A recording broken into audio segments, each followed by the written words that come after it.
Everyone to our electronic Regional Council meeting on February the 23rd, 2022.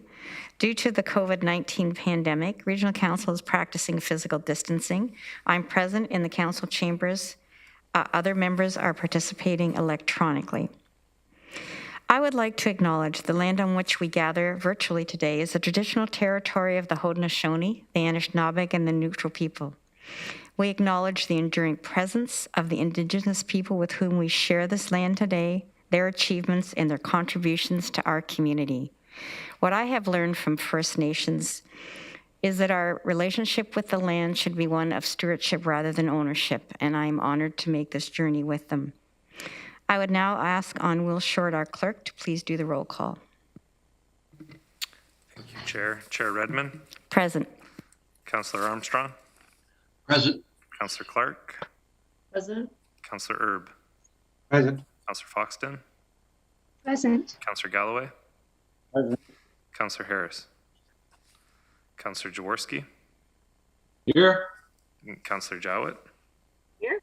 Councillor Kiefer. Councillor McGarry. Present. Councillor Nowak. Present. Councillor Shantz. Present. Councillor Rubanovic. We have regrets from Councillor Strickland and Councillor Lorentz. Thank you, Chair. Thank you, Will. Colleagues, today is Pink Shirt Day, a day to practice kindness, raise awareness of the issues of bullying, and to raise funds to support programs that foster children's healthy self-esteem. We encourage everyone to practice kindness and to wear pink to symbolize that we do not tolerate bullying. Please let us all lift each other up. Thank you, colleagues. Many of you have pink on, and for that I thank you. And I see Councillor Jaworski has a pink flower in front of him. It's very becoming, Dave. I would now entertain a motion to reconvene in open session. Moved by Councillor Kiefer, seconded by Councillor McGarry. Please use your icons to vote yes or no.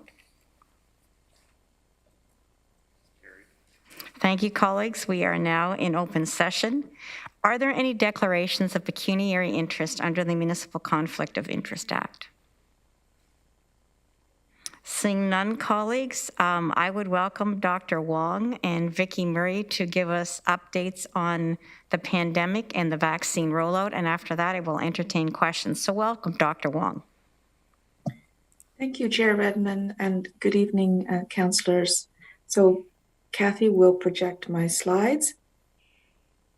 I have 3 of them this evening, and we'll start with the takeaway key messages, which are 1, we are past the peak of the Omicron wave.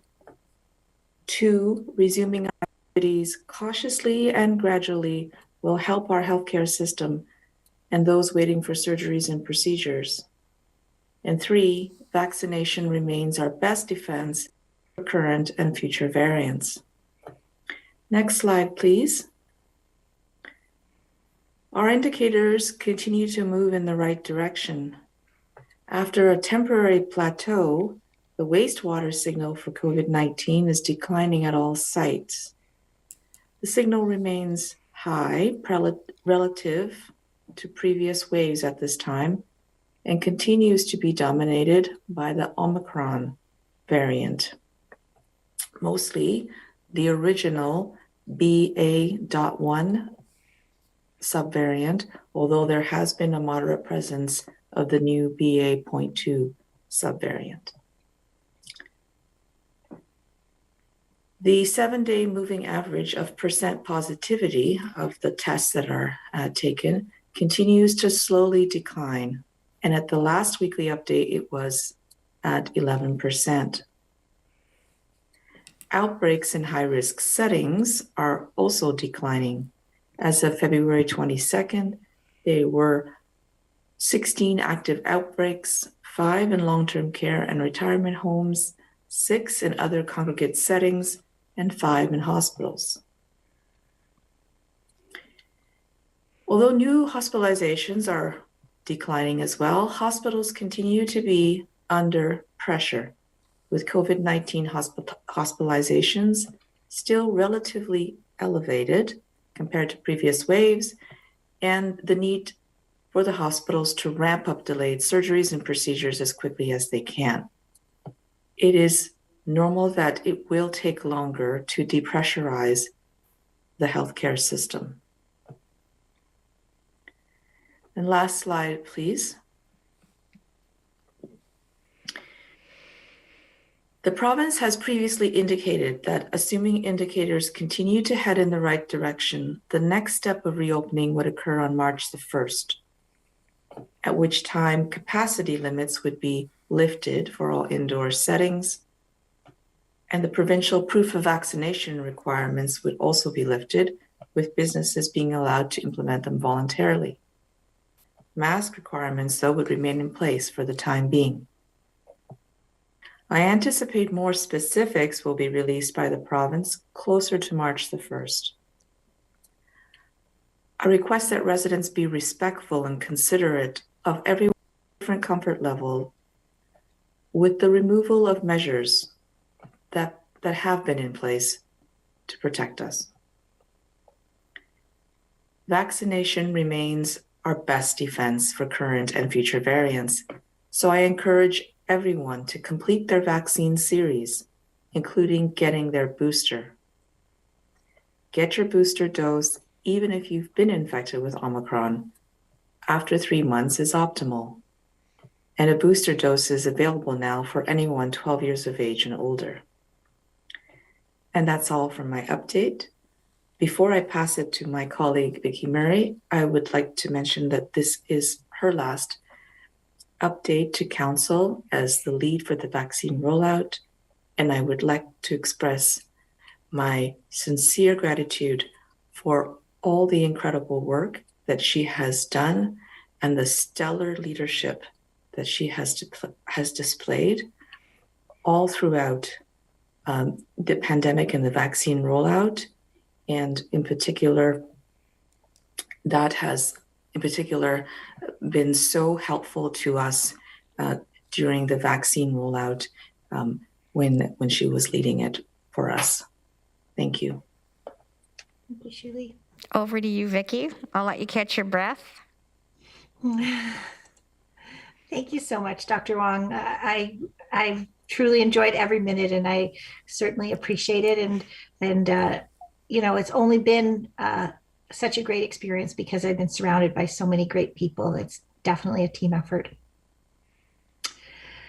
Thank you, Chair Redmond, for bringing me on to the meeting tonight, and good evening, everyone. Glad to have the opportunity to join with an update on our regional vaccine rollout. I'll start with a review of our numbers. As of today, we have 88.3% of eligible 5+ residents have received 1 dose. 84.6% of eligible 5+ residents are fully vaccinated. 54.5% of children aged 5 to 11 years old have received 1 dose.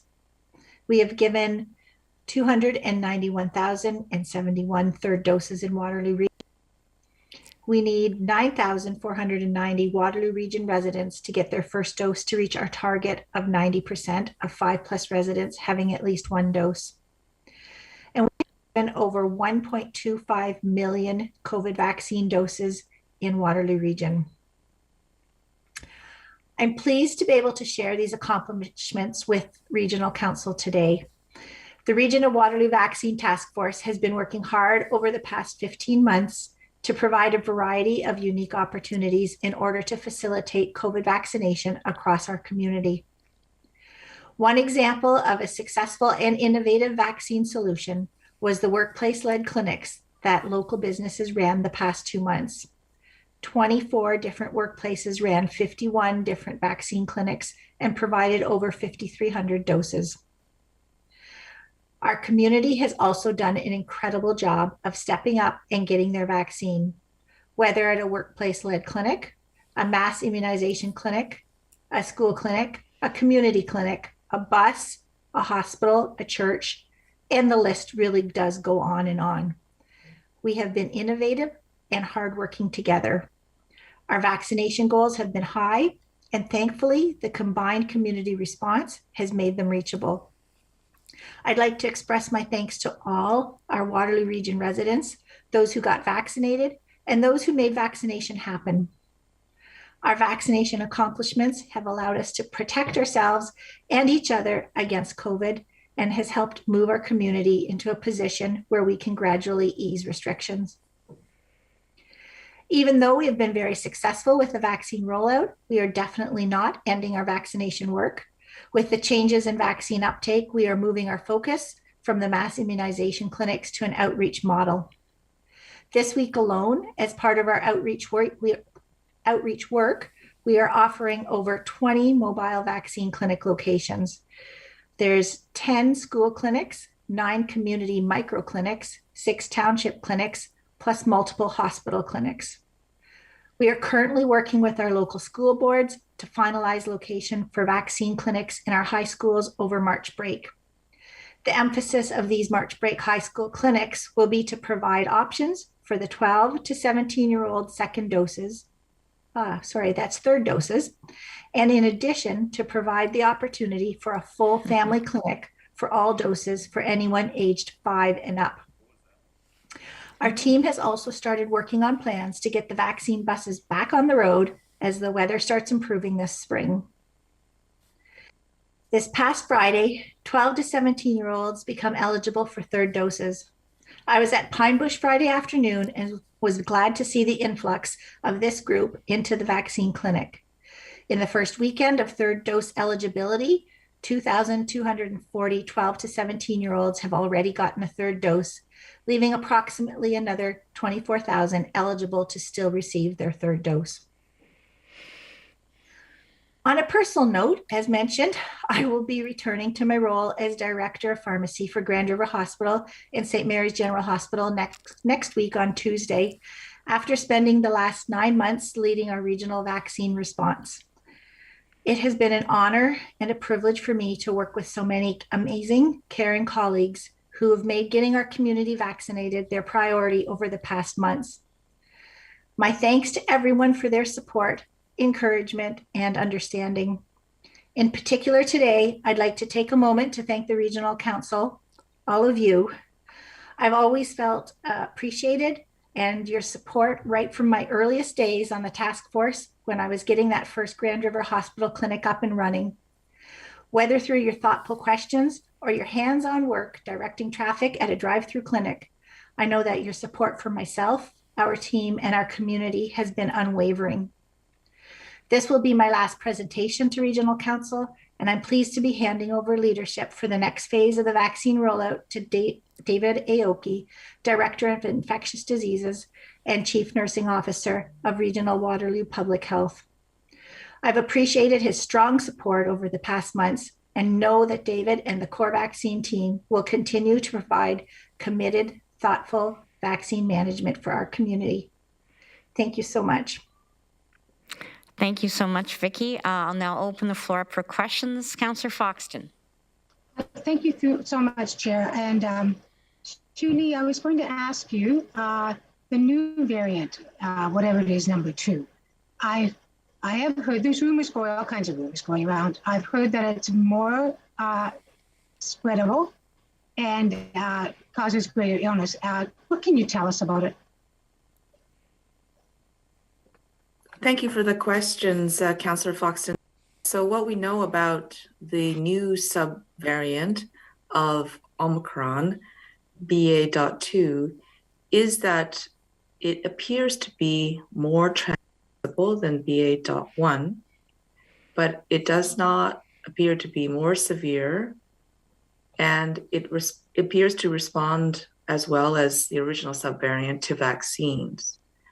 We're also seeing evidence come in that if you've been vaccinated, that does give you optimal protection, or the best protection that's available right now against BA1, the original Omicron subvariant, as well as a new one.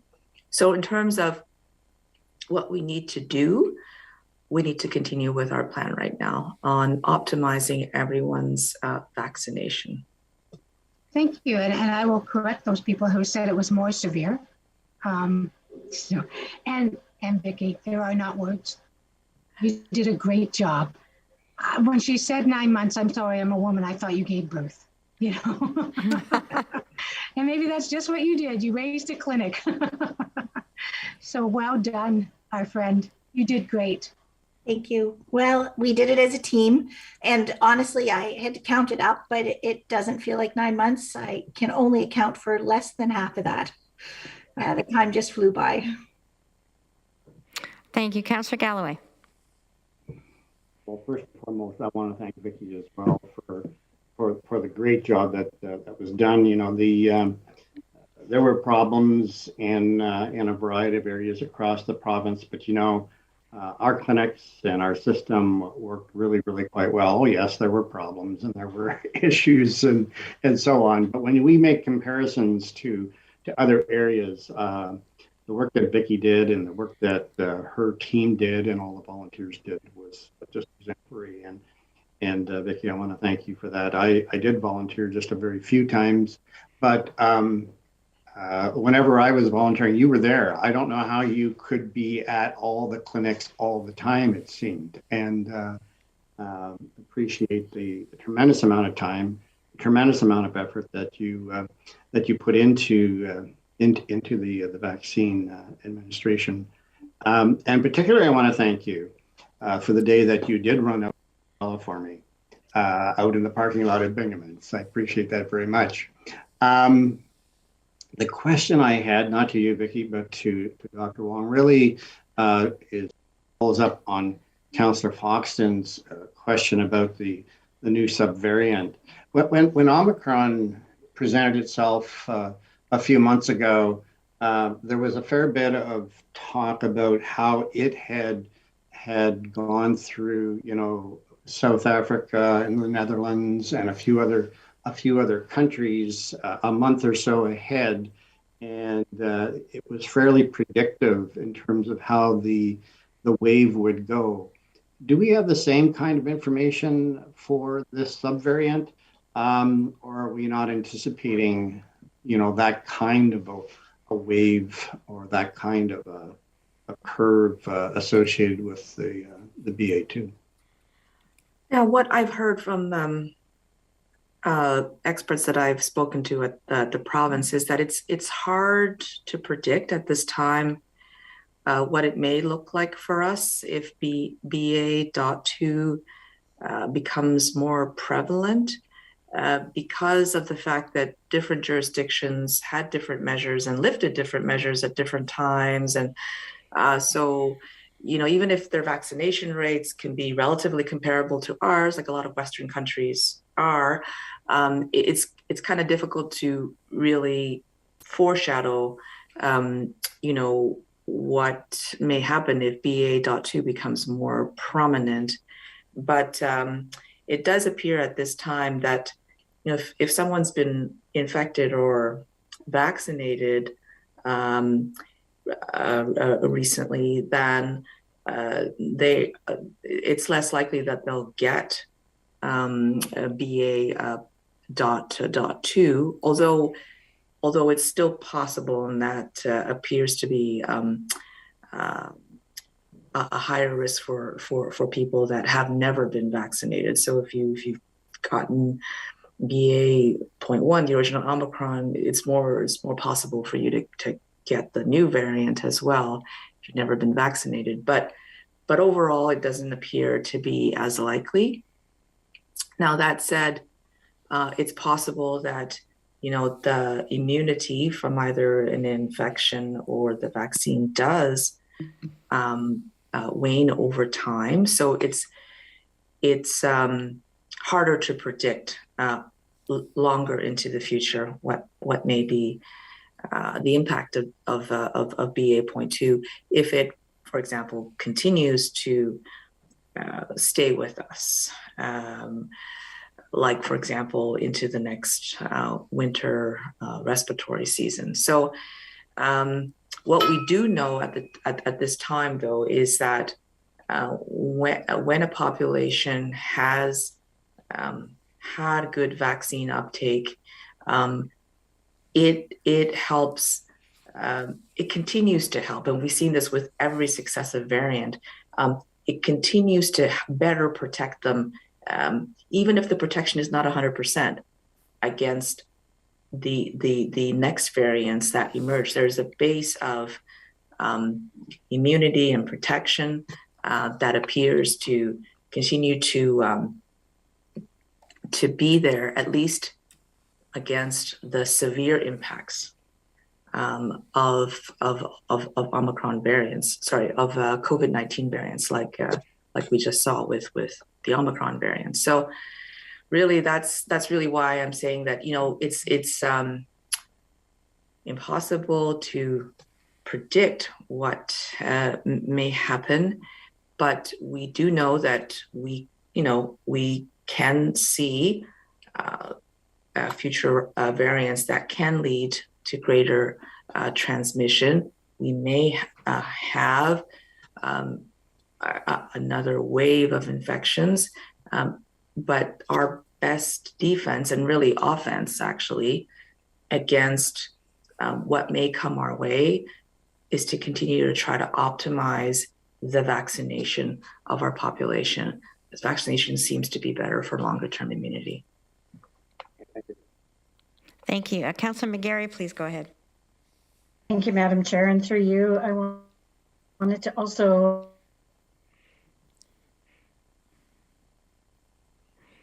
Catherine, I think you froze. Maybe turn off your camera.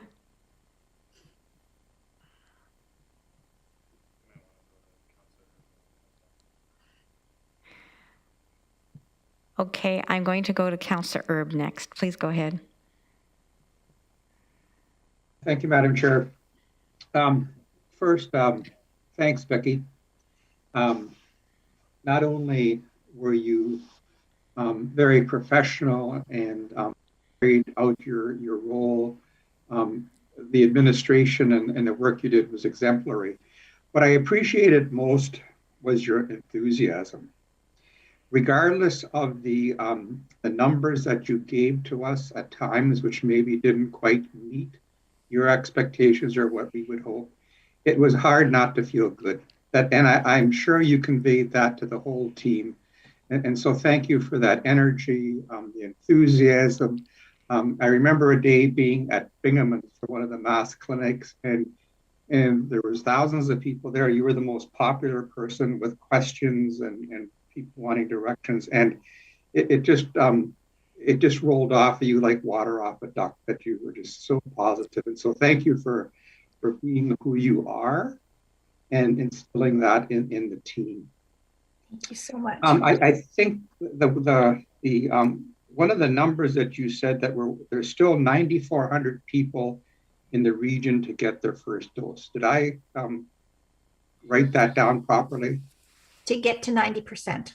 To get to 90%. Okay.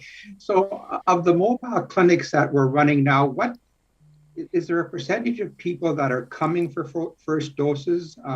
Like how are we putting a dent into that number? I think that's a wonderful question, and thank you for asking it, and thank you for your kind comments as well. I do always approach things with a glass more than half full. So that does make it easier to have that positive attitude. That and the rainbow that ended at a vaccine clinic when Councillor Galloway needed the umbrella. But you know what? That 9,400 includes, I would tell you it includes quite a number of 5+ residents as well, because that is a number for our 5+ total population. And so I think we all would like to see our vaccination numbers for children increase, and we're really hoping the school clinics help to get that number up. I think the other approximately, there's a good percent of people out there who we've been trying to reach and maybe haven't. Some of them aren't interested in getting the vaccine. Some of them we hope that we're going to get outreach with the buses and when they start again, and the community micro clinics. I would only be guessing if I gave you a percent on what that could look like. But, I remain hopeful that we'll keep bumping those numbers up for first doses little by little. I think it's going to move slowly from here on in, but I think we will see it very gradually increase over time. And that's really what our focus is going to be over the next 2 months.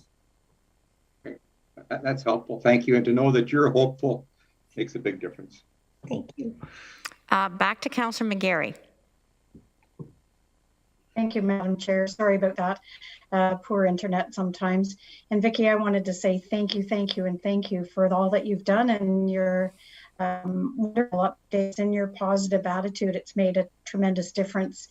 I think that, it'll be good for you to go back to Grand River, but I know that we'll miss you in this role.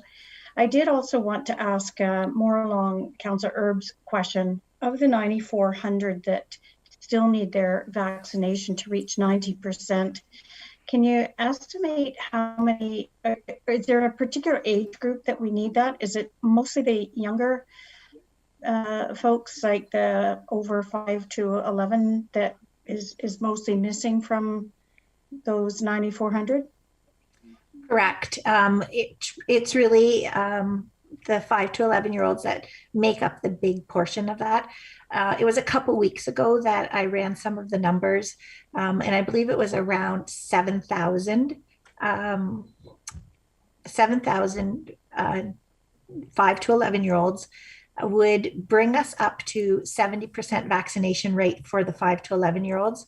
And as you can see, that would bring us very close to 90% for the 5+ population. So they're the vast majority of that group. And like I mentioned earlier, we would love to see that number climb. And we're really hopeful that bringing the vaccine to the schools will help see that grow slowly.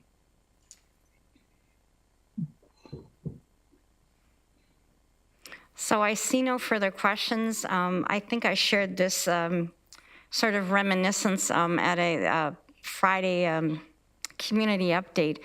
Vicki started day one running the Grand River Clinic, and I want us all to cast our eyes back to when they were calling it liquid gold. And we weren't sure if we were going to try to give out all the scarce vaccine we had or save enough for second doses. And we started with Deputy Chief Hilton, but she had Jen Davis and she had Vicki.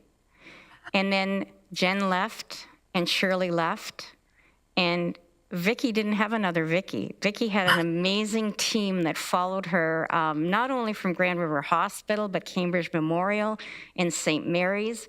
And we had nurses and doctors and pharmacists and pharmacy techs that were taking their day off to come in and help at Pine Bush and Boardwalk at those mass clinics when we finally got enough vaccine. And the joy is that as Vicki goes back to being director of pharmacy for both Grand River Hospital and St. Mary's, she is giving a warm handoff to David Aoki, who has turned out to be a wonderful successor. I had the opportunity probably a couple months ago now, to be at Pine Bush on a Saturday morning when they were getting ready with their huddle before they opened the doors and let everybody in. And I asked how many of them had been like Vicki with this vaccine rollout since day one, and about 40 hands went up. So Vicki has this ability to attract people. They have been nothing but flexible and looked at new ways of delivering the vaccine. And I think that it has been a full court press by everybody. And I really want to give a shout out to our regional staff as well, who have been often in supporting roles if you weren't working at public health, but they have been absolutely integral to our ability to ramp up and ramp down. And I know that whatever comes our way, we'll be able to handle it because we have an amazing team. So Vicki, you will be missed, but I know you're not leaving us forever, and I know a little bit of your heart will probably stay at the vaccine rollout. So thank you for everything you've done for this community. Thank you, Chair Redmond. It's certainly been my pleasure, and it's probably more than a little bit of my heart that will stay in the vaccine rollout. I once asked Vicki if anybody who met her didn't like her instantly. I've never met anybody more likable. So thank you for that. And colleagues, I too would like to echo the comments made by Dr. Wong and Vicky about the support that this council, this Board of Health has given throughout some very new waters that hadn't been navigated before. So thank you for your unfailing support. Tonight we have 7 delegations. Each have 5 minutes to speak, and I would now like to remind all delegations of some guidelines for the participation in tonight's meeting. Please leave your video and camera turned off and your microphone and audio muted until you are called on to speak.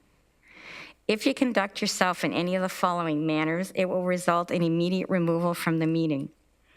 And I'm sure this is not going to be an issue tonight. Interrupting councillors, staff, or other delegations, derogatory statements about council, staff, or others, turning your camera on at inappropriate times, or hate speech or defamatory comments.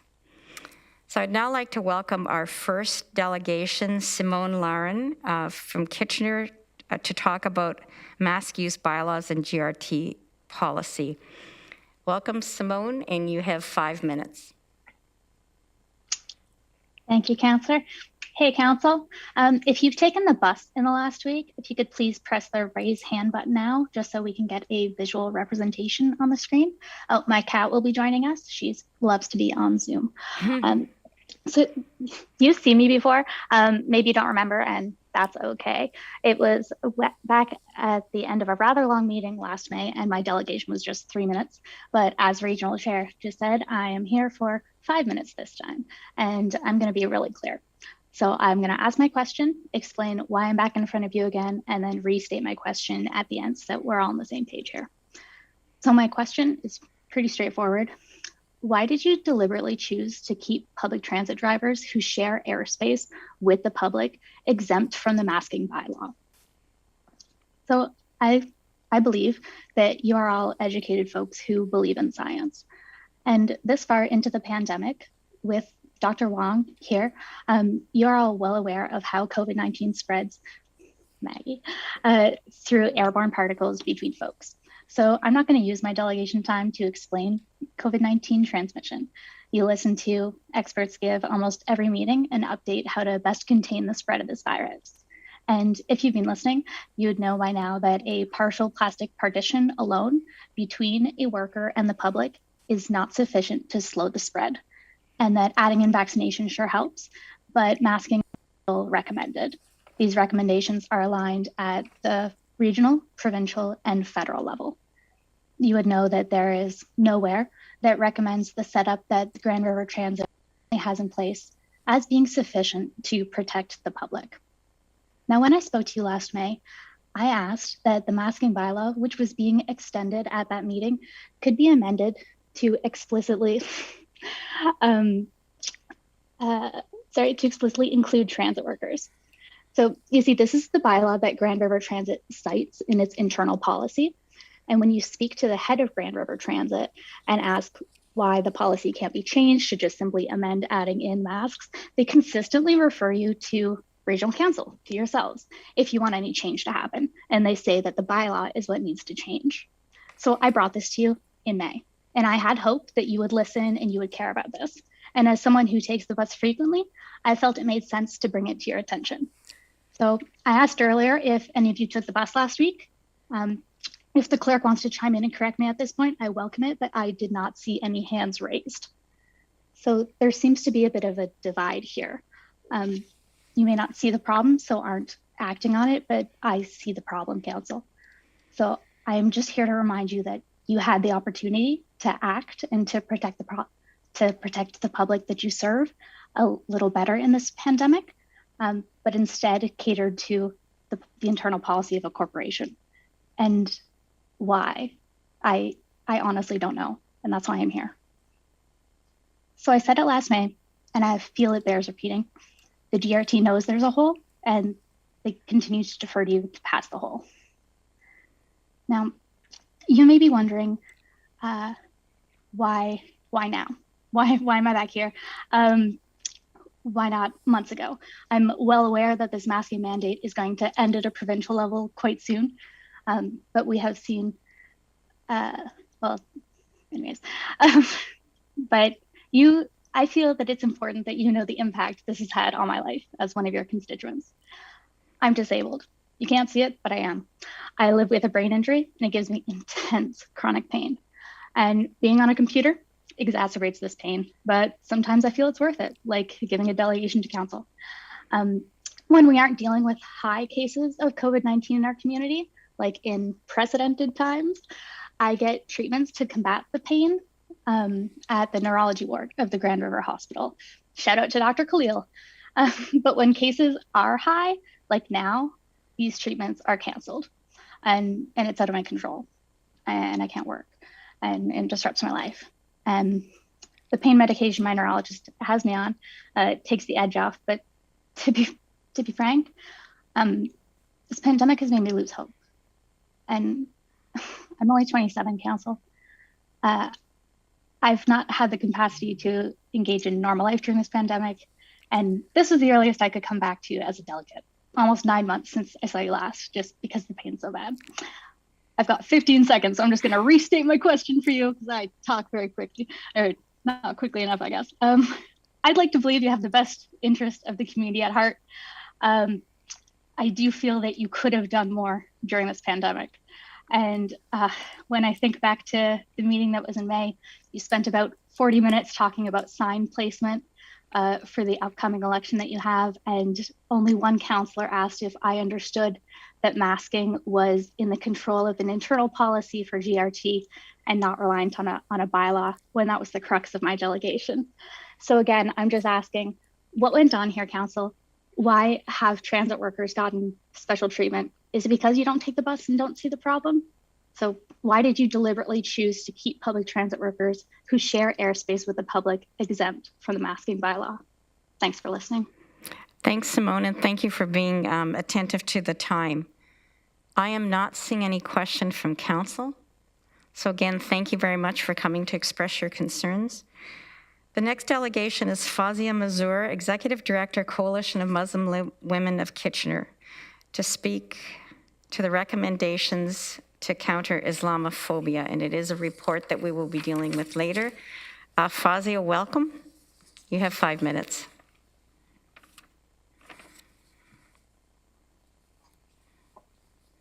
Thank you, Chair Radlein, and good evening, Chair Radlein and members of the Council. On June 6, 2021, 4 members of Afzal family were murdered in London, Ontario, only because the killer identified them as Muslims. Since 2017, lives of 10 Canadian Muslims have been cut short due to hate related to Islamophobia. These murders are only a small symptom of the bigger problem of Islamophobia in Canada, where women like me are targeted on a regular basis, both at a state and at a street level.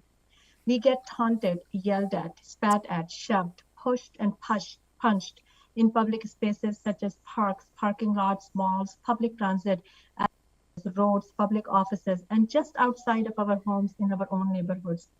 We're passed for job opportunities, and even when we may be the most qualified candidate, if we're able to land a job, we seldom get promoted. Microaggressions and overt and covert discrimination are our daily experiences, whether we are at work or school, or trying to locate housing or access services, or just out and about doing our daily errands. Our organization was born because women like me decided that this sad state of affairs cannot continue. We chose to take action against hate. The path that we chose was one of grace, service, compassion, empathy, and collaboration. And we walked on this path persistently with a clear vision for the future. A future where justice, harmony, and equity will prevail for everyone. In the wake of Afzal's family murder, several national Muslim organizations, as well as civil liberties organizations, released their recommendations to address Islamophobia for all levels of government. Locally, CMW released its own recommendations based on our long-standing community engagement and also informed by the national level recommendations. In October 2021, CMW appeared as a delegate to this council, as well as to other municipal councils, to draw their attention to these recommendations. At the time, the regional council directed the staff to present recommendations to the council about how the region can action CMW's report recommendation. We're very, very grateful for that directive. Early this year, regional staff reached out to us and arranged a meeting, which was also attended by the DI staff of other municipalities, as well as Coalition Muslim Women of Cambridge. CMW presented the recommendations in details, answering questions as they arise. Two recommendations, one about the street harassment bylaws and the other about the third-party hate reporting system, became quite central in this discussion. For the street and neighborhood harassment bylaws, CMW and the region agreed that CMW will share some resources and the region and other municipalities will engage and explore on their own to research this further. During this meeting, when the region's team learned that our current primary funding was ending on March 31st, 2021 for the hate reporting system, they shared their extreme interest and commitment to expediting today's report to the council with an ask for funding for hate reporting and support program to meet the March 31st funding cutoff. There were subsequent meetings and exchange of emails focusing on the funding piece. We provided data, information about our model, other emerging models, and even a yearly budget at the request of the region. However, the final report submitted to the council completely omitted the funding piece and closed the doors on exploring anti-harassment bylaws by suggesting then that an existing bylaw be used instead. We were excluded from the report writing phase completely and did not have an opportunity to see the final report and motion until it went public. This act of omission and exclusion has shaken my own belief in the region's public assurances of systemic change and commitment to anti-racism and community safety work. How could the region engage the community only in the feeding stage of such significant discussion and then proceed to completely ignore and exclude them from the decision-making process? So much so that not even an opportunity to give any feedback or ask a question could be afforded. And why would the region completely ignore the need for resourcing the community-led, community-focused, and community-based initiatives to increase community safety and well-being, especially when it so closely aligns with the newly approved Community Safety and Well-being Plan? We really appreciate the pieces such as the inter-municipalities strategy and plan to address Islamophobia and words and actions of solidarity with the Muslim community in the motion that you will be considering this evening. However, we believe that in its present state, the motion neither reflects the community engagement process nor honors community leadership and autonomy. I would like to ask for two amendments in the motion that is before the council. Those amendments are provided ahead of time and that can be shown on the screen. If I read those amendments, I will go over my time. With chair's permission, if you would like me to read, I can read them here, or I can just conclude my presentation with the final comments. So Fauzia, thank you for doing my job and noticing that you are out of time. I believe we have the motions and then they can be put up on the screen. Thank you. So with these motions on the screen, I just would like to conclude my remarks by stating that these two amendments to the motion will make it reflective of initial discussions with the region, will confirm region's commitment to the safety of the Muslim and racialized communities, will create an accountability mechanism, and will provide the region opportunity to test out the investment in upstream community-led and community-based safety initiative. Thank you for your time, Chair Redmond, and members of the council. I'm here if you have any questions for me. Thank you so much, Fauzia. I'm not seeing any questions at this point in time, so we're going to go to Rizwan Mohammad, Advocacy Officer, National Council of Canadian Muslims, and again, speaking in the Coalition of Muslim Women, Kitchener-Waterloo recommendation. So Rizwan, welcome. You have 5 minutes. Good evening. My name is Rizwan Mohammad, and I'm with the National Council of Canadian Muslims, the NCCM. The NCCM is an independent, nonpartisan, and nonprofit organization that protects Canadian human rights and civil liberties, challenges discrimination and Islamophobia, builds mutual understanding, and advocates for the public concerns of Canadian Muslims. On behalf of NCCM, I'd like to thank Chair Redmond and Council for allowing me time to speak at tonight's meeting. I'd like to speak about the recommended motion at 11.3.1 on the Coalition of Muslim Women of Kitchener-Waterloo's recommendations to counter Islamophobia. We work with community organizations across Canada, and we are proud to work with the Coalition on issues of common concern like addressing Islamophobia and dealing with hate crimes.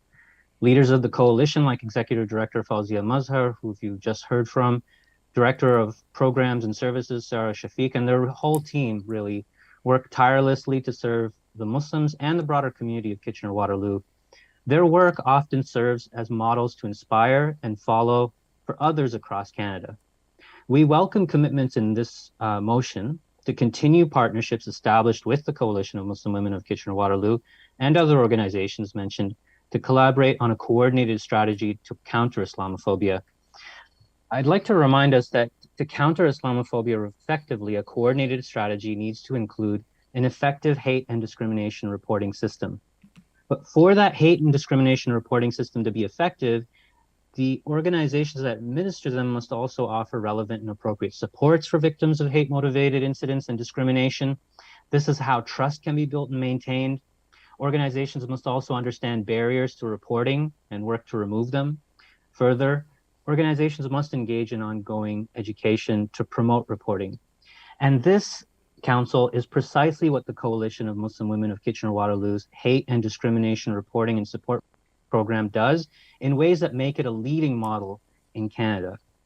For this work to be effective in the long run, it requires long-term investment from government.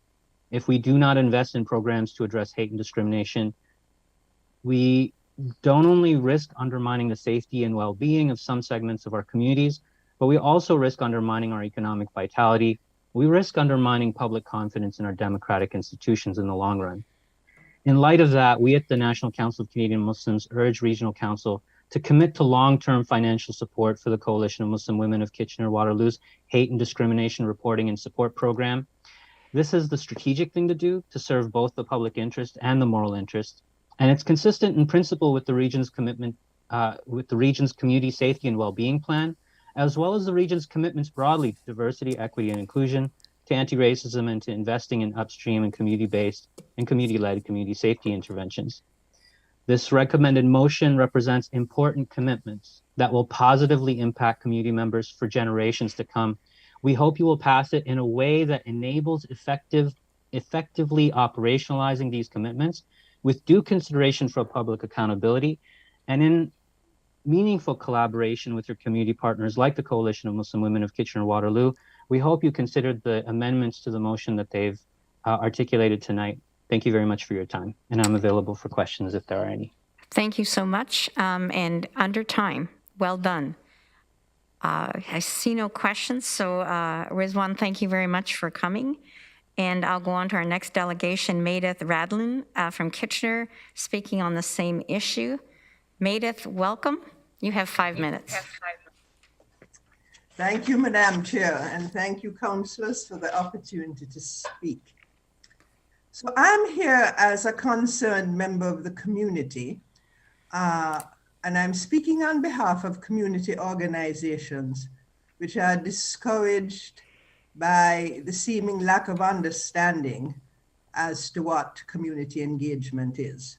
So my presentation is about community engagement. And I speak to it because of the issue brought before us by the Coalition of Muslim Women. There has been a declared commitment by everyone in council to a new way of doing things. And the community appreciates that. A commitment to community consultation, a commitment to honoring the voices of those who have traditionally been on the margins, a commitment to listening and learning about what the diverse interests in our community see as essential for their well-being and safety. However, this commitment needs to be operationalized. Here we have a community group which was approached and asked to share their lived experience and extensive knowledge of the issue of Islamophobia. They agreed and met with the region in good faith. The outcome? Recommendations that do not reflect the input given to regional staff by the Coalition of Muslim Women. Recommendations written and not shared with the Coalition of Muslim Women. No commitment to funding no commitment to sustainability. In fact, no commitment to anything other than using the knowledge and experiences of the group to the region's advantage. It is a perfect example of what is called performative equity, diversity, and inclusion. Performative because the actions are made to appear equitable, diverse, and inclusive, but which are in fact a facade to maintain the status quo. Top-down decision-making which ignores the advice regional staff say they value is not equity. The Coalition of Muslim Women has done extensive work in this community and is to be commended on being willing to support the efforts of regional staff to make this community safer. It has the knowledge we need. To have its name priorities sidelined is to disregard its input, to devalue its collective knowledge, to say the group doesn't know what it's talking about. When organizations such as these question the sidelining of given priorities, the response is often, we need to do it this way, but next time. So my question is, when does next time become now? When does human dignity and the valuing of all lives become more important than templates, timelines, and political expediency? The fact that the coalition is here fighting to get its input recognized and implemented forces one to question whether the region truly understands what an anti-racist organization is. This is another example of regional staff taking advantage of the lived experience and expertise of community leaders to seem to be doing the right thing, then not acting on the knowledge shared. I call upon this council and the CAO to ensure that the new Director of Equity addresses this issue, which is about how the region engages with the community. The Director of EDI must bring some integrity to the process. Meaningful community engagement cannot happen if the community cannot trust its partners. Thank you. Thank you, Maedith, very much. Again, I see no questions, but thank you very much for your presentation. Next presenter is Sarah Shafiq, Coalition of Muslim Women of Kitchener-Waterloo. Welcome, Sarah, you have 5 minutes. Thank you so much. Good evening, Chair Redmond and members of the Regional Council. So I'll begin with some reflections. I joined CMW with a sense of passion for my community's safety at a time when so many of my sisters were hurting and no one was paying attention. I, like so many others in my organization, gave up on fairly lucrative opportunities and took up this mission to address Islamophobia at all levels of our region. It was a lonely road at the time, as so many were uncomfortable even to use the term Islamophobia in their statements, in the policies. One strategy would have been to isolate myself and focus on my own family and nice career, but that approach just builds up resentment. Personal experience of hate and experiences of my sisters and brothers and youth and children kept me focused. I had no choice but to do this work for the sake of the future of my child and my future grandchildren, if there are any, and just the community's grandchildren. I don't see myself as a victim, rather as a warrior with dignity and grace. And this is pioneering work at the municipal level, and we want to continue this work as it impacts us directly. The birth of our program was a small project in 2012 called the Hate Crimes Project with a tiny grant of $3,000, but big goals of comprehensive victim support. It was a fascinating learning experience, all done on volunteer time. The recommendations from the final report of this project included building a comprehensive reporting and support system. It was identified at the time. We wrapped up the project in 2014. 2015 elections fought on the backs of Muslim women, especially our Niqabi sisters, and a shooting in Paris, which had backlash in Kitchener, showed us how this work can't be stopped, unfortunately. We have to be proactive. Our small team came up with a hotline for the community to call in case of an Islamophobic attack. The 2017 Quebec mosque shooting really brought the message home for us. We were on the ground to provide safe spaces for the community to come together, to alleviate fear, mourn together, try to heal together. We volunteered to arrange a women's circle at the time, a youth circle, a spoken word gathering at a local cafe for youth was also arranged. Our anti-Islamophobia training started at that time. 2018 was an important year as we, along with our partners at Crime Prevention Council, held the first community consultation on Islamophobia in Waterloo region. It brought out more than 100 community members to listen and learn together, and the report is available on our website. Recommendations from this consultation led us to look for funding for a comprehensive hate or discrimination reporting and support program. When we launched this program last year in 2021, Police Chief Brian Larkin said the system run by the coalition will allow us as a community to understand much greater what are some of the challenges we are facing and what are some of the systemic and structural pieces that we need to work on. We certainly have a lot of learning to share. This third-party community-based program is cost-effective.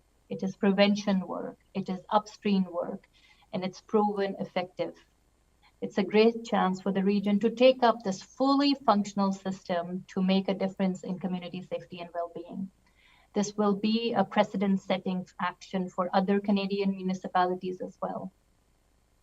Thank you so much for your time, and I'm here for any questions. Sarah, thank you so much for your intervention. I see no questions, so thank you very much. Our next delegation is Mifra Abed. Oh, sorry, Catherine has a question. Sorry.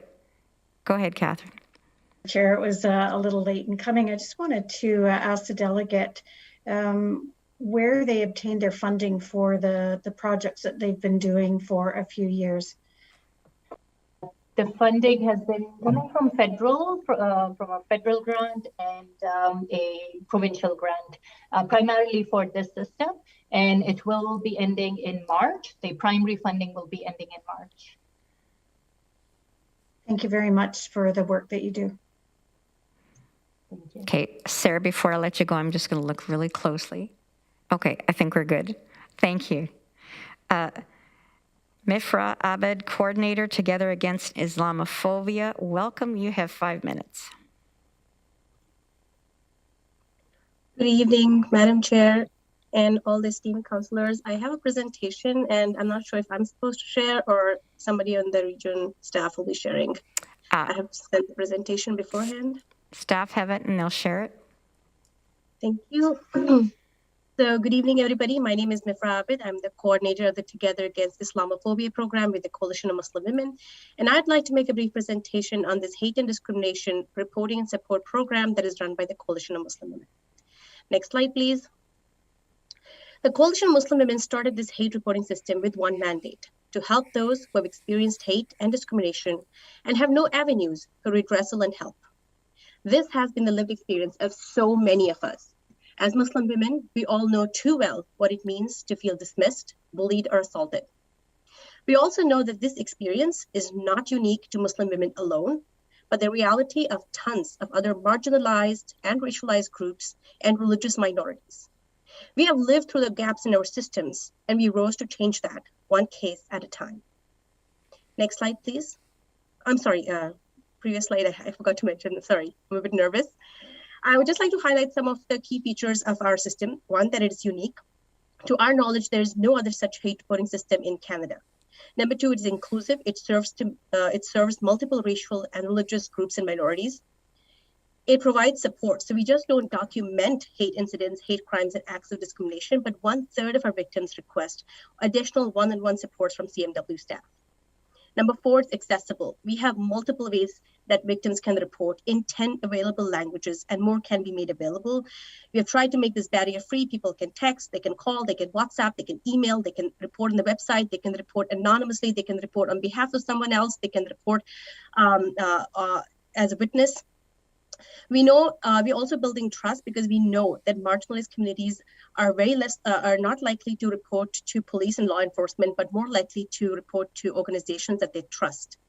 And we also want to mention that we have received reports from Peel Region, Toronto, Halton, even British Columbia and Alberta. And we ask ourselves, why are these people contacting us? And it is because of there's no such system that exists in other regions, and people need this so badly. Next slide, please. When we hear this is a common misconception, when people hear about the hate reporting system, they mistakenly believe that it's only for Muslim identifying victims. And that is not true. As you can see from the data emerging from our system, this system is inclusive in its approach. CMW have received reports from various groups, and we strive to serve everyone with respect, attention, and integrity. The data also reveals why the system's existence is so crucial. If we as a community are not able to support this type of hate reporting system, we are in effect pulling away the supports from a lot of vulnerable communities in our region. Next slide, please. Here is a snapshot of the areas and sectors that hate has been reported with the CMW. As you can see, hate and discrimination are very pervasive. They inflict vulnerable folks in spaces where they should not have to feel unsafe. We get a significant number of cases from schools and housing, and that is very disturbing. Next slide, please. CMW is working nonstop to help the victims. We've had multiple cases in January, 3 new cases in February alone. I just have to mention that the cases that come to us are complicated, sometimes time sensitive, sometimes requiring tremendous amount of staff learning. When I joined this position last February, I did not know what I was getting into. It has been a huge learning curve, and learning about bylaws, learning about legal considerations, learning about victim requirements and needs. My team and I have had to be very creative to find solutions to make sure that we're meeting people where they're at. They're not simple cases.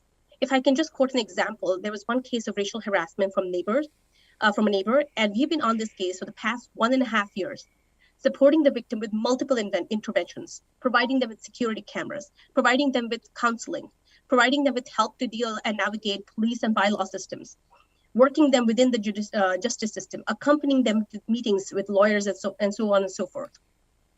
The CMW has taken up online hate, tracing the harm doers and going from one police service to another to find appropriate jurisdictions. We've been asked both by the police, Peel Police and Toronto Police, why are these cases coming to an organization in Kitchener-Waterloo? What are the gaps that we are missing? And the answer is very simple. People need hate reporting systems that they can trust. They know that the CMW will follow up on the cases till a resolution is met. They know that a CMW will offer them the much needed supports. There are some more victim statements that I will not read them out, but if the chair can give me 1 more minute, I'd just like to mention that it is included in the package that we have sent to the clerk.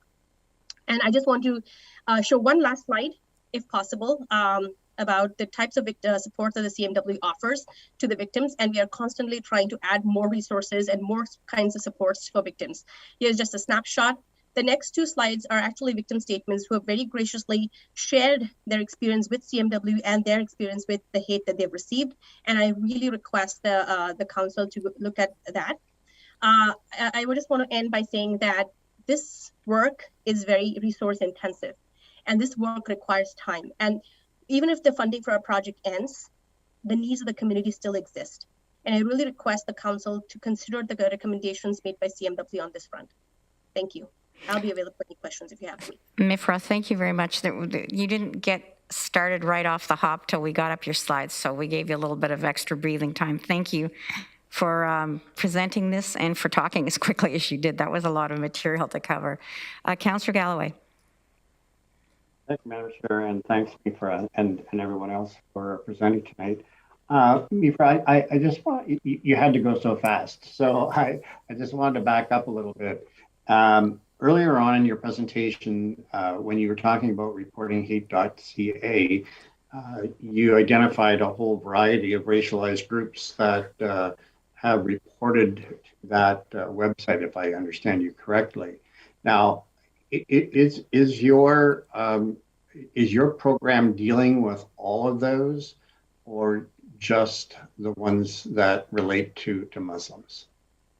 Those are actual identities of victims who approached us in the past 9 or 10 months.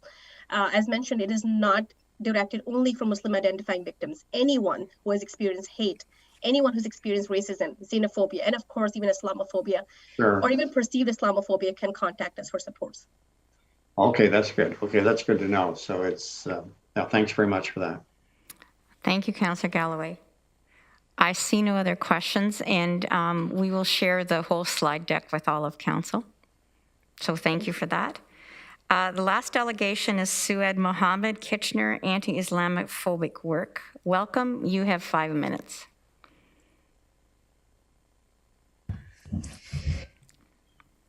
Hi, my name is Swad Mahmoud. Thank you for this opportunity, Chairman and councillors. I was very grateful to have been introduced to the Together Against Islamophobia through the Women's Coalition back in June 2021. At that time, I had a baby that was actually 6 days old. Mifra was the support that I received for the last 6 months, actually. I had a situation where my the home landlord, the place that I was living, was giving me issues of not fixing things the last 3 years. It was going on for some time, and it was causing health issues for me and my children. And I tried to resolve it on my own. And unfortunately, I was not able to until the Together Against Islamophobia came in, and through their resources, I was introduced to the SULA, and through that program as well, I was they tried to help me mediate, and that didn't work. And after that didn't work, they were able to help me to get to the Bylaw, who intervened. And only after the Bylaw intervened and saw my situation and in my home, they came in my house, I was able to get the help that I wanted. And now my home is getting fixed, and all the places that I was having issues, those issues are being resolved just because I had the support and the resources that this program offered me. So I'm really grateful. And I know there's a lot of people who can use this help. Yeah. Swad, thank you very much. Those first-person stories are often hard to share, so thank you for being so generous to share it with us. I see no further questions, so thank you very much for your delegation tonight. Colleagues, I'm going to suggest that we go forward with a presentation. It's actually under the Chief Administrative Officer. It's Coalition of Muslim Women of Kitchener-Waterloo and Recommendations. Connie McDonald and Fauzia Beg are here to introduce it. Councillor Clark, do you want to intervene now, or do you want to wait till they make their presentation? Thanks, Chair. I can wait. Okay, thank you. I will come to you first off. So Connie and Fauzia, over to you. And Paulina? Yes, thank you, Chair. Fauzia Beg is actually away and not able to join us today, but I'm very pleased to be joined by Paulina Rodriguez, who is the region's Equity, Diversity and Inclusion Coordinator in the CAO's office. I'd like to thank Paulina and the rest of the staff who worked on this report for working closely with community and other municipalities to ensure that we're listening and working with those who are most affected by these issues that we're working to address. And without embarrassing Paulina too much, I'd like to take this time to wish Paulina well. This is her third last day before maternity leave, and she's having her first baby. And we're going to miss her absolutely dearly and wish her and her partner all the best as they grow their family. I would also like to thank the delegates who spoke tonight, and especially the Coalition for their presentation to Council on October 20th, and for their recommendations and compelling calls to action. This really created an opportunity for staff, led by the region's new Director of EDI, Fauzia, to engage with the coalition, area municipalities, and others to explore how our community can come together to counter Islamophobia and address hate. Again, as I said, Fauzia is away this week, but I'll turn it over to Paulina to speak to some of the work that has happened since October to address the recommendations. Thank you, Connie, and through the chair. As you all have seen in the report, the region of Waterloo has participated in a number of initiatives in response to the calls to action of the Coalition of Muslim Women Kitchener-Waterloo. On January 29th of this year, the region actively participated in a public show of solidarity for the Green Square campaign. As you I'm sure are aware, this campaign commemorates the victims and survivors of the Quebec mosque attack. Staff as well as council were eager to participate in this important commemoration and have committed to continue to participate annually. The region recognizes the importance of providing safe spaces for community members free of harassment and discrimination. As such, the region has started exploring anti-Islamophobia trainings across staff positions to ensure that staff are aware of the impact of Islamophobia and other forms of discrimination and on how to support victims.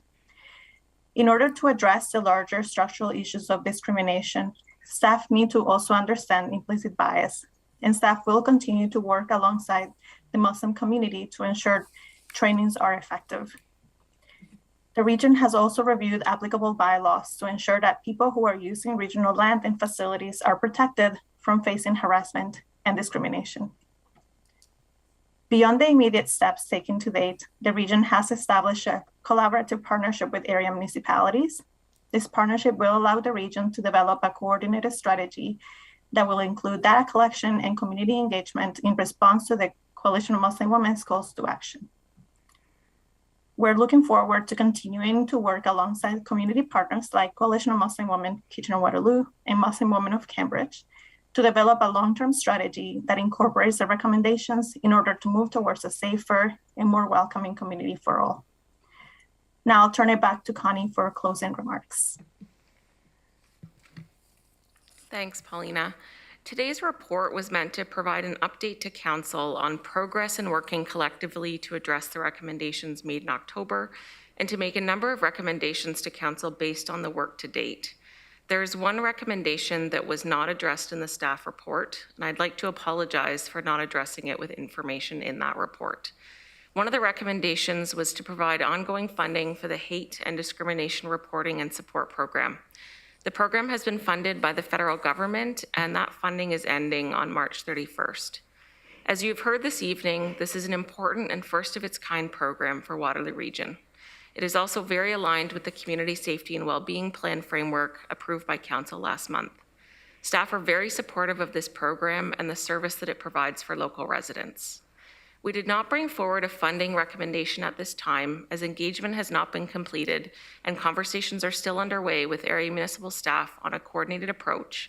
We hope to bring back an update and recommendation to Council next month on resources to begin implementing the Community Safety and Wellbeing Plan framework, including this funding request. The final steering committee meeting, which is focused on implementation and the implementation approach, including funding, is next week. I want to close by once again mentioning how much we appreciate our partnership with grassroots organizations like those that spoke this evening, who have been doing this work in community for many years and who we take our lead from in addressing hate, racism, and discrimination in all its forms. Thank you very much for the opportunity this evening, and we'd be happy to take any questions. So thank you very much, Connie and Paulina, and extend our thanks to Fauzia, who I know has been intimately involved in the leadership of this initiative. I now am going to go to Councillor Clark. Thank you, Chair. I would like to move a motion that we take no action on the recommendations that have been presented in the report and send them back to staff with instruction to report back, incorporating the two recommendations we heard tonight from the delegations. I'm glad to hear that staff agree in principle, at least with the ask for funding. I appreciate that.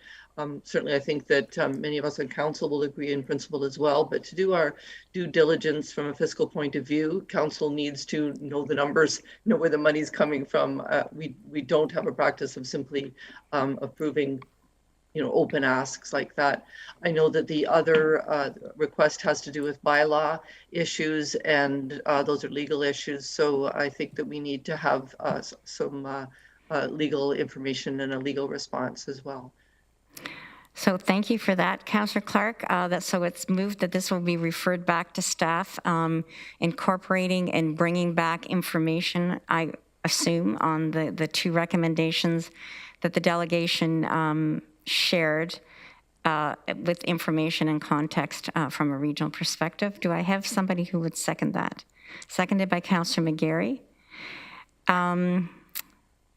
I see no more conversation, so I'd ask you to use your icons to vote yes or no.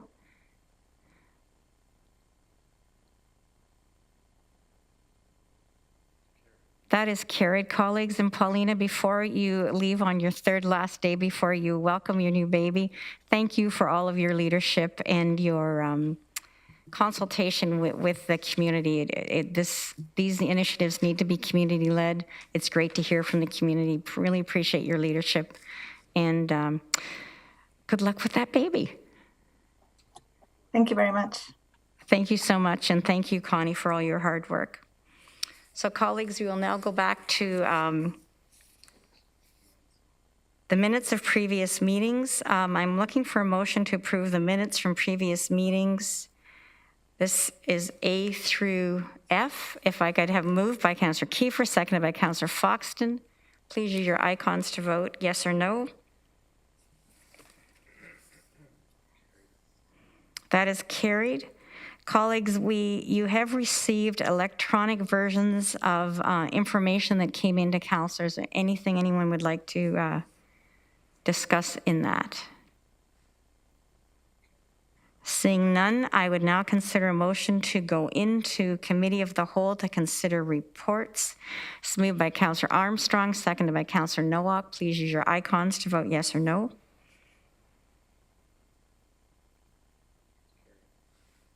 We are now in Committee of the Whole to consider reports. There are finance reports A through F as printed.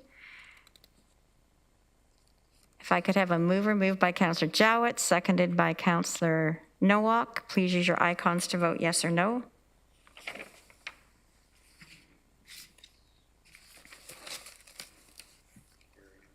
That is carried, colleagues. Thank you. Committee reports. Committee of the Whole summary from February 8th, 2022. If I could have a mover and a seconder, there are 5 motions before us. Moved by Councillor Jaworski, seconded by Councillor Shantz. Please use your icons to vote yes or no.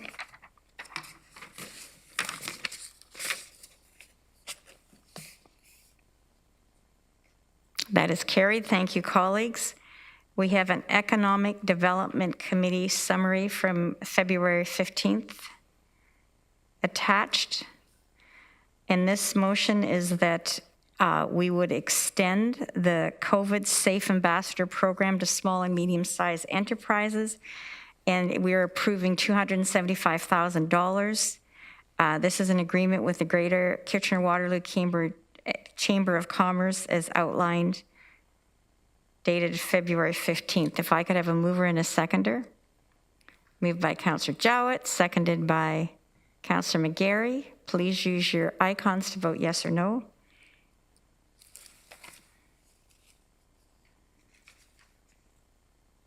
That is carried. We'll now consider a vote to approve the summary of the closed Committee of the Whole February 8th, 2022. I believe we're going to put that recommendation up.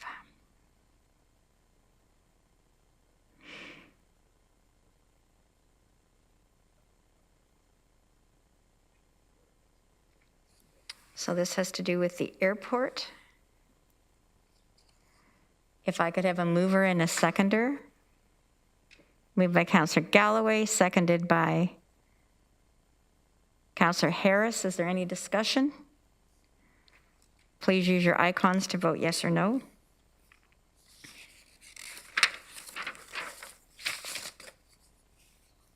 That is carried. Other matters under Committee of the Whole, Human Resources and Citizen Service Department Progress Overview. I believe Kim Bellissimo is going to provide a presentation. Welcome. Thank you very much, Madam Chair, and through you. It gives me great pleasure today to provide everyone with an update on our vision for the Human Resources and Citizen Services Department. And I would like to say thank you to Julie Hale, who's going to be sharing my presentation. Thank you, Julie. If we move forward to page 2, I'm here today to tell you a little bit about the journey that we've been on, what's changing and what it means for us, and how HR will ensure that we enable success in the context of the transformation that's underway. Moving forward to page 4, when we think about creating a work environment, we're specifically looking at what we can do to ensure that everyone is well positioned to both be and do their best. As everyone knows that there are 6 key strategic pillars in our strategic plan, and one of them is people. And we know that our people are at the heart of our organization and an integral part of the fabric organization. So we're very much focused on implementing initiatives in the context of this pillar. On page 5, what we've done is highlight for you some of the literature review findings that we've undertaken. We've had an opportunity to reach out to thought leaders to understand what are some of the emerging and changing trends and what they're asking HR departments to think about doing in the context of those changes. We heard from the Harvard Business Review, develop targeted strategies to attract, select, and retain talent in today's competitive market. We heard from McLean & Company, who advised to embed diversity, equity, and inclusion into strategic and human capital programs and policies. We heard from Deloitte, who have said, move beyond a survive mindset to a thrive mindset and recognize that change and disruption are continuous and will continue. We heard from the Center for Creative Leadership, strengthen leadership trust to build commitment and translate strategy into effective action. And LinkedIn, who monitors applicants and their interests in employment, is telling us that applicants are looking for a work-life balance, compensation and benefits, and a collegial culture to work in. All of this information has informed our thinking and planning as we have developed the vision for our organization. If I move us to slide 6, we're really understanding that the workplace is changing significantly, and we need to develop programs and services that will ensure we continue with our collective success. There is a burning platform, and we're well aware of it. No surprise, we're still in a pandemic, but we're coming out of a pandemic, and we'll be into a new normal, whatever that is, and trying to understand the implications for us in the context of HR and the leaders and staff in the organization.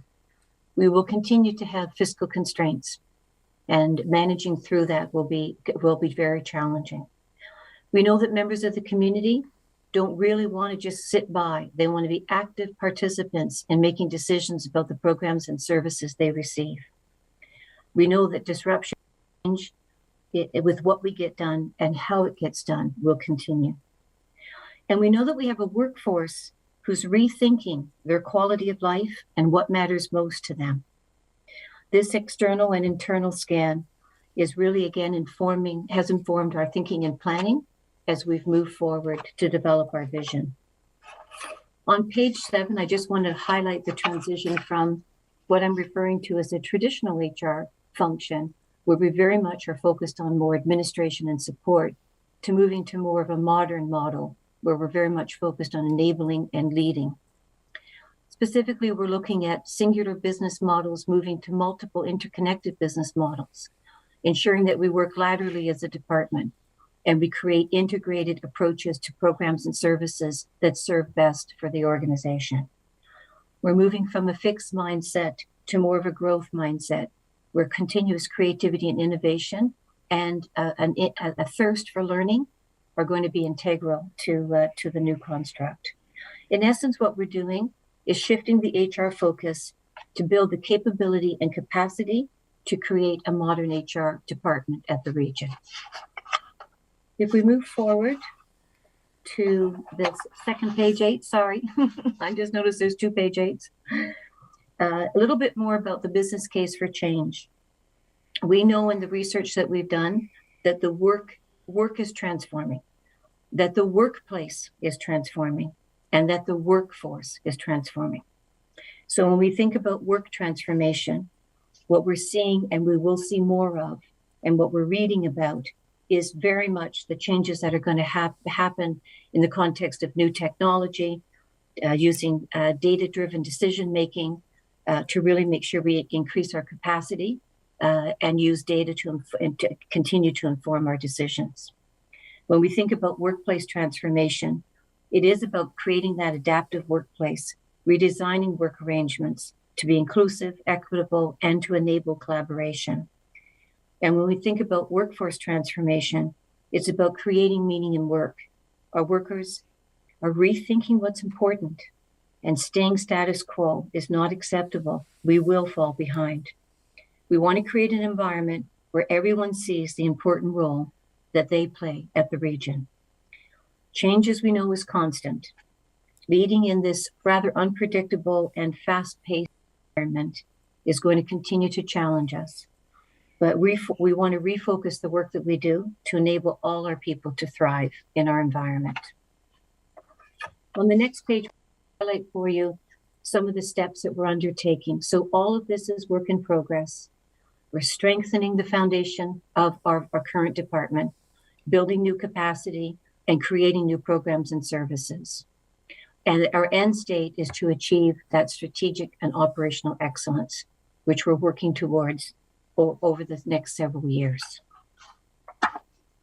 If we turn to page 12, I just want to highlight for you our focus areas. So we're really looking at 4 different levels: at the organizational level, the leader level, the team level, and the employee level.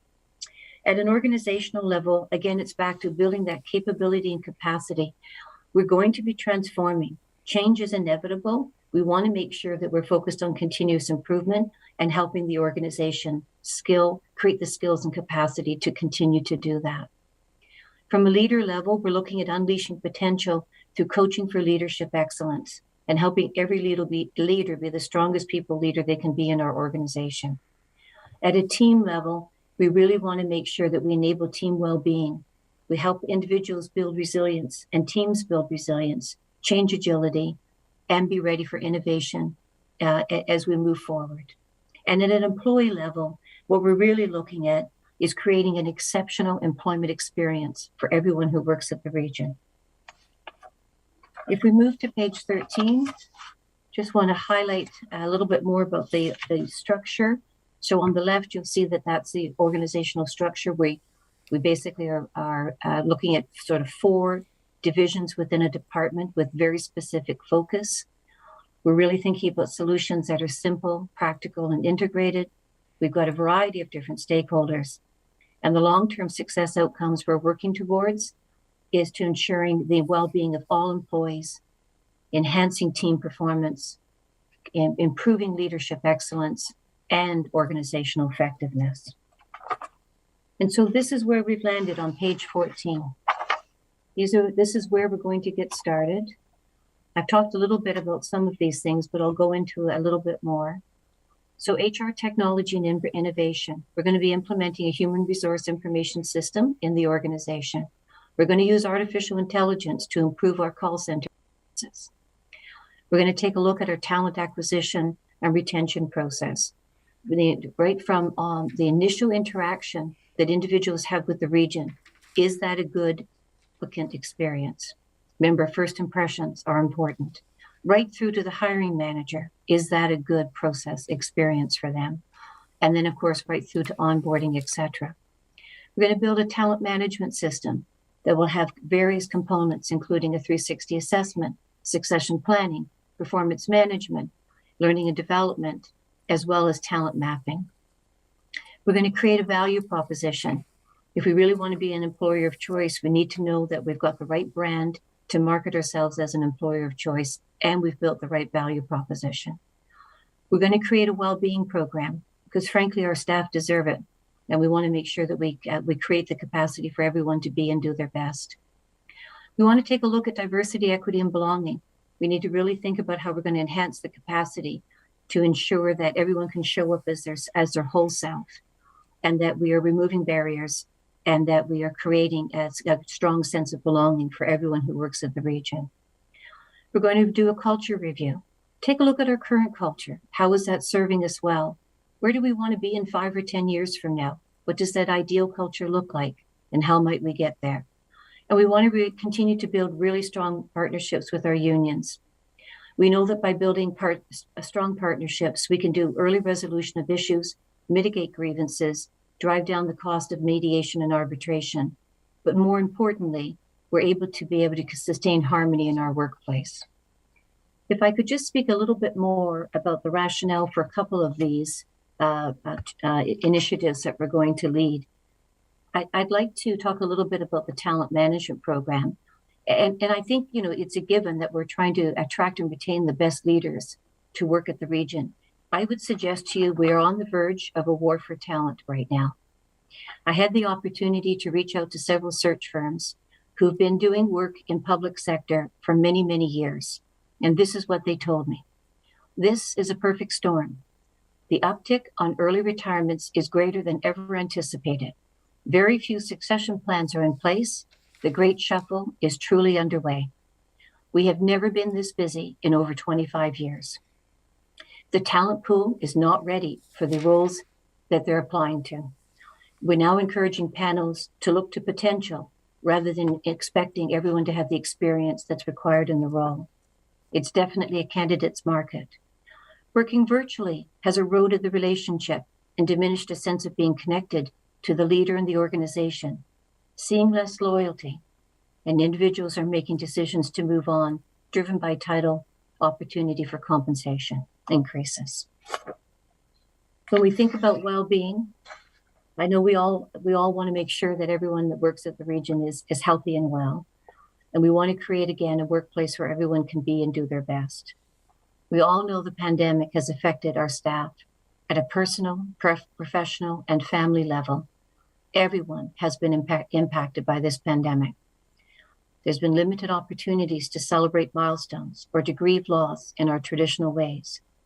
We're a microcosm of what's happening across the province. Increased incidents of mental illness are happening everywhere.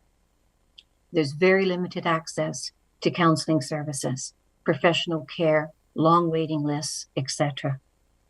And reading materials are no longer enough to help our staff sustain their resiliency. I'll stop there and see if there's any questions. Thanks very much, Kim. Councillor Kiefer, please go ahead. Thank you, Madam Chair, and thanks, Kim, for that presentation. I was curious, with the format, it's a great format that you just laid out here, but I'm wondering and curious, are we a leader or on a leading edge with this format, or are there other regional municipalities or municipalities that have got this in place already? Or, and the other thing was that caught my interest was the fact that you went to outside firms in terms of recruitment. Now, were they recruiting for government positions, or were they recruiting for private positions? That's the other thing. Yeah, thank you very much. And through you, Madam Chair. So I'll start with the first question, if I could. So we went to search firms that are in the business of only recruiting predominantly. We spoke to individuals predominantly responsible for doing public sector recruiting. So this could be at federal, provincial, and municipal levels. And they've been doing it for 25 plus years. So we went to those specific individuals, and they were very candid and shared quite a bit. It's a great question about whether we're leading or bleeding edge. I would suggest to you in some circumstances we are, and in some circumstances we're not. And we really do need to build some capacity. I would suggest to you on the diversity, equity, and belonging, we've got some work ahead of us. So we really need to think about what we're doing in that context. I think in the context of our talent acquisition process, to think about the experience of both our hiring and candidate experience and what we can do to make that better. So we've got some foundational pieces in place. Some of this work will be leading edge, and some of it will be more stabilizing what we should be doing currently. Thanks for that, Kim. You're welcome. Thank you, Councillor Kiefer. Councillor Jowett. Oh my goodness, Kim, this is beautiful. I'm still getting all of my my documents from the association, so I'm keeping up on all of this, and I don't think you've missed a beat here. I do think it's really interesting how credible LinkedIn has become, and there's so much information there that if anybody wanted to just kind of have a deeper dive, just float around LinkedIn, because all of these things are evident there. So yes, it's going to be hard to get people. We're going to have to pay more for them, but there's other trends, like you speak to post-COVID wellness. I think employment law is going to really start focusing in on duress at work. I really think employers are going to be held to very strong account for how employees are treated at work. And, you know, you'll see things, things that come through legislation, through the Workplace Safety Act that supports some of these things. So anyway, I'm really impressed with it. I think you've laid it out beautifully. So thank you, Kim. Well done. You're welcome. Thank you, Councillor Jowett. Any other questions? This is for information that we're receiving this. I found it really informative and quite exciting, Kim. So thank you for all of this work. It's I guess it's assessment and then measurement, right? And change. Yeah, thank you very much. Thank you so much. Colleagues, the next report, Rapid Response Mobile Outreach Team, will be coming back to us in the future after some more consultation. I would now entertain a motion for the Committee of the Whole to rise and Council to resume. If I could have a mover, moved by Councillor Harris, seconded by Councillor Schatz. Please use your icons to vote yes or no.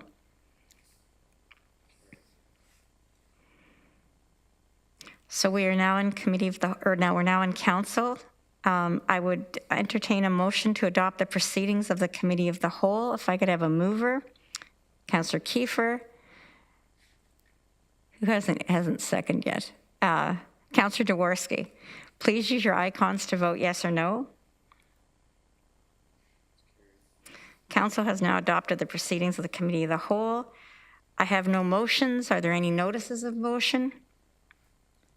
Unfinished business? Other business? Questions? I now entertain a motion to enact the bylaws first, second, and third readings as listed. If I could have a mover. Moved by Councillor Armstrong, seconded by Councillor Galloway. Please use your icons to vote yes or no. That is carried, colleagues. I would now entertain a motion to adjourn. Moved and seconded by Councillor Armstrong, but we'll let Councillor Harris second it. Please use your icons to vote yes or no. Thank you, colleagues. That is carried. A very productive evening. Thank you, everybody. Stay safe, and I know we'll cross paths soon. Good night, everyone. Good night.